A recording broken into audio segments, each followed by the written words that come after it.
ಗೋಧಿ ಹಿಟ್ಟು ಮತ್ತು ಮೆಂತ್ಯ ಸೊಪ್ಪು ಬಳಸ್ಕೊಂಡು ಒಂದು ಸೂಪರ್ ಹೆಲ್ದಿ ಸ್ನ್ಯಾಕ್ಸ್ ರೆಸಿಪಿ ಮಾಡೋಣ ಬನ್ನಿ. ತುಂಬಾ ಹೆಲ್ದಿಯಾಗಿರುತ್ತೆ ಮತ್ತು ತುಂಬಾ ಕ್ರಿಸ್ಪಿಯಾಗಿರುತ್ತೆ. ಇದನ್ನು ನೀವು 1-2 ವಾರ ಸ್ಟೋರ್ ಮಾಡಿ ಇಟ್ಕೋಬೋದು. ಇದನ್ನು ಮಾಡೋದಕ್ಕೆ ಮೊದಲಿಗೆ ನಾನಿಲ್ಲಿ ಕಡಾಯಿನಲ್ಲಿ 1 ಚಮಚ ತುಪ್ಪ ಹಾಕ್ತಿದ್ದೀನಿ. ತುಪ್ಪ ಇದ್ದರೆ ಹಾಕ್ಕೊಳ್ಳಿ, ಇಲ್ಲ ಅಂದರೆ ಎಣ್ಣೆ ಕೂಡ ಹಾಕೋಬೋದು. ತುಪ್ಪ ಬಿಸಿ ಆದಮೇಲೆ ಮೆಂತ್ಯ ಸೊಪ್ಪನ್ನ ಸೇರಿಸ್ತಿದ್ದೀನಿ. ನಾನಿಲ್ಲಿ ಮೆಂತ್ಯ ಸೊಪ್ಪು ಸೋಸ್ಕೊಂಡು ಕ್ಲೀನಾಗಿ ತೊಳ್ಕೊಂಡು ಸ್ವಲ್ಪನೇ ಸಣ್ಣದಾಗಿ ಕಟ್ ಮಾಡ್ಕೊಂಡಿನಿ. ಪೂರ್ತಿ ಸಣ್ಣಗೆ ಕಟ್ ಮಾಡ್ಕೋಬಾರ್ದು, ಕಹಿ ಬಿಟ್ಕೊಳ್ಳುತ್ತೆ. ಹೀಗಾಗಿ ಸೋಸುವಾಗ ನೀವು ಎಲೆ ಮಾತ್ರ ತಗೊಳ್ಳಿ, ತುಂಬಾ ಸರಿಯಾಗಿ ಬರುತ್ತೆ ಈ ರೆಸಿಪಿ. ಎಲೆ ಮಾತ್ರ ತಗೊಳ್ಳಿ ಮತ್ತು ಸ್ವಲ್ಪನೇ ಕಟ್ ಮಾಡ್ಕೋಬೇಕು. ಹೈ ಫ್ಲೇಮ್ನಲ್ಲಿ 1-2 ನಿಮಿಷ ಮಾತ್ರ ಇದನ್ನು ಹುರ್ಕೋಬೇಕು.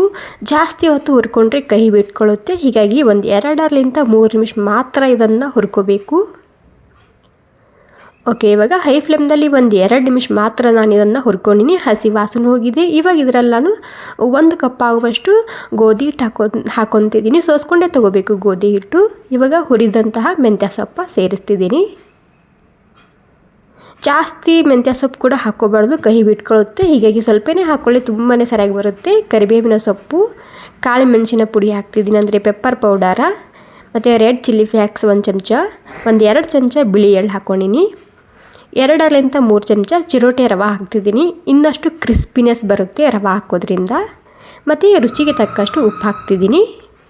ಇವಾಗ ಇದನ್ನು ನೀಟಾಗಿ ಒಂದ್ಸಲ ಮಿಕ್ಸ್ ಮಾಡ್ಕೊಂಡು ತೊಗೊತಿದ್ದೀನಿ.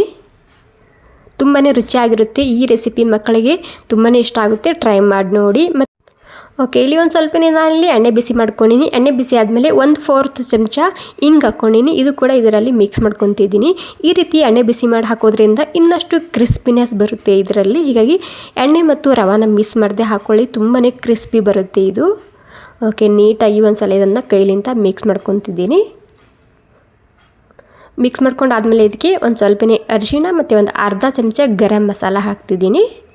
ಇದು ಕೂಡ ಅಷ್ಟೇ ಮಿಕ್ಸ್ ಮಾಡ್ಕೊತಿದ್ದೀನಿ. ಮಿಕ್ಸ್ ಮಾಡ್ಕೊಂಡು ಸ್ವಲ್ಪನೇ ನೀರು ಹಾಕ್ಕೊತ ಹಿಟ್ಟನ್ನ ನಾದ್ಕೋಬೇಕು. ಹಿಟ್ಟು ಯಾವ ರೀತಿ ನಾದ್ಕೋಬೇಕಂದ್ರೆ ಸ್ವಲ್ಪ ಟೈಟಾಗಿರಬೇಕು, ಅಂದರೆ ಗಟ್ಟಿಯಾಗಿರಬೇಕು. ಚಪಾತಿಗೆ ಹಿಟ್ಟು ನಾದ್ಕೊತೇವಲ್ಲ ಅದೇ ರೀತಿ ಸ್ವಲ್ಪ ಲೈಟಾಗಿ ಗಟ್ಟಿಯಾಗಿ ನೀರನ್ನ ಹಾಕ್ಕೊಂಡು ನಾದ್ಕೋಬೇಕು. ಇಲ್ಲೇನು ಜಾಸ್ತಿ ನೀರು ಬೇಕಾಗಲ್ಲ, ನೋಡ್ಕೊಂಡು ನೀರನ್ನ ಹಾಕ್ಕೊಳ್ಳಿ. ಸ್ವಲ್ಪನೇ ಹಾಕ್ಕೊತ ಗಟ್ಟಿಯಾಗಿ ಇದನ್ನು ಹಿಟ್ಟನ್ನ ನಾದ್ಕೋಬೇಕು ಅಷ್ಟೇ. ಓಕೆ, ನೋಡಿ ಫೈನಲಿ ನಾನಿಲ್ಲಿ ಟೈಟಾಗಿ ಹಿಟ್ಟನ್ನ ನಾದ್ಕೊಂಡಿನಿ. ನಂತರ ಇದಕ್ಕೆ 1 ನಿಮಿಷ ಈ ರೀತಿ ಸಾಫ್ಟ್ ಮಾಡ್ಕೊತಿದ್ದೀನಿ. ಸಾಫ್ಟ್ ಮಾಡ್ಕೊಂಡು ಇದಕ್ಕೆ 10 ನಿಮಿಷ ರೆಸ್ಟ್ ಮಾಡ್ಕ ಬಿಡ್ತಿದ್ದೀನಿ. ನಾದುವಾಗ ಗಟ್ಟಿನೇ ನಾದ್ಕೊಳ್ಳಿ, ತುಂಬಾ ಕ್ರಿಸ್ಪಿನೆಸ್ ಬರುತ್ತೆ. 10 ನಿಮಿಷ ಬಿಟ್ಟಿದ್ದ, 10 ನಿಮಿಷ ಬಿಟ್ಟಾದಮೇಲೆ ಇದರಲ್ಲಿ 3 ಭಾಗ ಮಾಡ್ಕೊತಿದ್ದೀನಿ. ಮತ್ತು ಇದನ್ನು ನೀವು ಒಂದ್ಸಲ ಮಾಡಿಟ್ಕೊಂಡ್ರೆ 1-2 ವಾರ ಸ್ಟೋರ್ ಕೂಡ ಮಾಡಿಟ್ಕೋಬೋದು, ಏನೂ ಆಗೋದಿಲ್ಲ.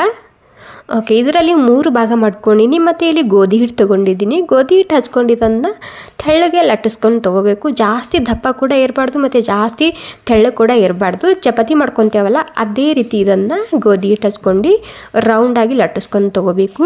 ಸ್ವಲ್ಪ ಗಟ್ಟಿ ಇರುತ್ತೆ ಹಿಟ್ಟು, ಹೀಗಾಗಿ ಇಲ್ಲಿ ಮೂಗು ಸೀಳ್ಕೊಳ್ಳುತ್ತೆ, ಪರವಾಗಿಲ್ಲ, ಏನೂ ಆಗೋದಿಲ್ಲ. ಈ ರೀತಿ ಲಟ್ಟಿಸ್ಕೋಬೇಕು ಅಷ್ಟೇ.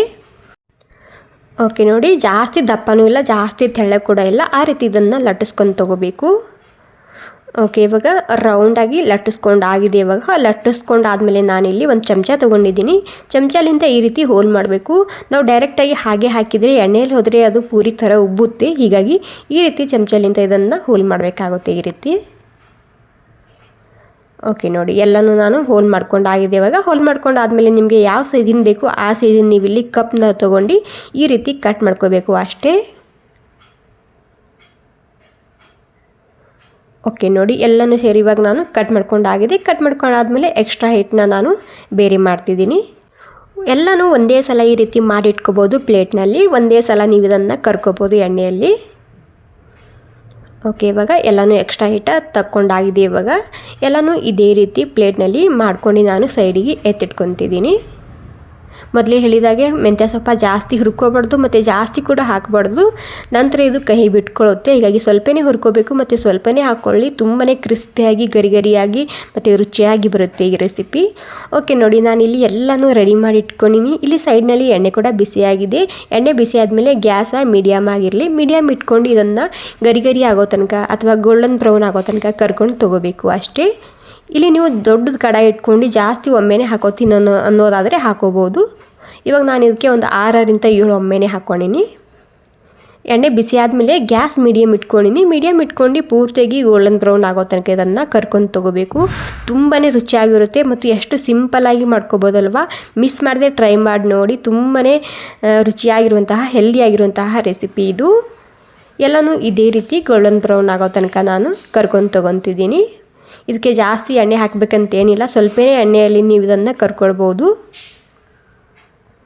ಓಕೆ ನೋಡಿ, ಇವಾಗ ಒಂದು ಬ್ಯಾಚ ರೆಡಿಯಾಗಿದೆ. ಎಷ್ಟು ಕ್ರಿಸ್ಪಿನೆಸ್ ಬಂದಿದೆ ನೋಡಿ.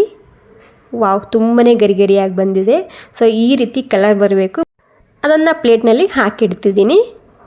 ಓಕೆ, ಇವಾಗ ಇನ್ನೊಂದು ಬ್ಯಾಚ್ ಹಾಕ್ತಿದ್ದೀನಿ. ಅದೇ ರೀತಿ ನಾನು ಇಲ್ಲಿ ಒಂದು 6ರಿಂದ 7 ಒಮ್ಮೆನೇ ಹಾಕ್ತಿದ್ದೀನಿ. ಸೊ ಮೊದಲೇ ಹೇಳಿದಾಗೆ ಒಂದು ಸ್ವಲ್ಪನೇ ದೊಡ್ಡದ ಕಡೆ ಇಟ್ಕೊಂಡ್ರೆ ಜಾಸ್ತಿ ಕ್ವಾಂಟಿಟಿದ ಹಾಕೋಬೋದು ಒಮ್ಮೆನೇ. ಇದೇನು ಒಂದಕ್ಕೊಂದು ಮೆತ್ಕೊಳ್ಳೋದಿಲ್ಲ ಎಣ್ಣೆಯಲ್ಲಿ ಹೋದರೆ. ಓಕೆ, ಇವಾಗ ಇದು ಕೂಡ ಕ್ರಿಸ್ಪಿ ಮಾಡ್ಕೊಂಡು ತೊಗೊತಿದ್ದೀನಿ. ಅಂದರೆ ಗೋಲ್ಡನ್ ಬ್ರೌನ್ ಆಗಬೇಕು, ಗ್ಯಾಸ್ ಮೀಡಿಯಮ್ ಆಗಿರಲಿ. ವಾವ್ ನೋಡಿ, ಇದು ಕೂಡ ಎಷ್ಟು ಸೂಪರಾಗಿ ಬಂದಿದೆ ನೋಡಿ. ಎಷ್ಟು ಕ್ರಿಸ್ಪಿನೆಸ್ ಬಂದಿದೆ ಮತ್ತು ಕಲರ್ ನೋಡಿ ಯಾವ ರೀತಿಯಾಗಿ ಬಂದಿದೆ ಅಂತೇಳಿ.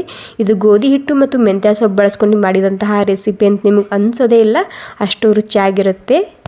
ತುಂಬಾ ಈಸಿಯಾಗಿ ಮಾಡುವಂತಹ ಹೆಲ್ದಿ ಸ್ನ್ಯಾಕ್ಸ್ ರೆಸಿಪಿ ರೆಡಿಯಾಗಿದೆ. ಈ ರೆಸಿಪಿ ನಿಮಗೆ ಸ್ವಲ್ಪನಾದರೂ ಇಷ್ಟ ಆಗಿದ್ರೆ ಒಂದು ಲೈಕ್ ಮಾಡೋದು ಮಾತ್ರ ಮರಿಬಾರ್ದು. ನೀವು ಕೂಡ ಮಿಸ್ ಮಾಡದೆ ಒಂದು ಸಲ ಟ್ರೈ ಮಾಡಿ ನೋಡಿ. ಮತ್ತು ಈ ರೆಸಿಪಿ ನೀವು ಎಲ್ಲಿಂದ ನೋಡ್ತಿದ್ದೀರಿ ಅಂತ ನನಗೆ ಕಮೆಂಟ್ ಮಾಡಿ ತಿಳಿಸಿ. Okay, thank you so much ಎಲ್ರಿಗೂ.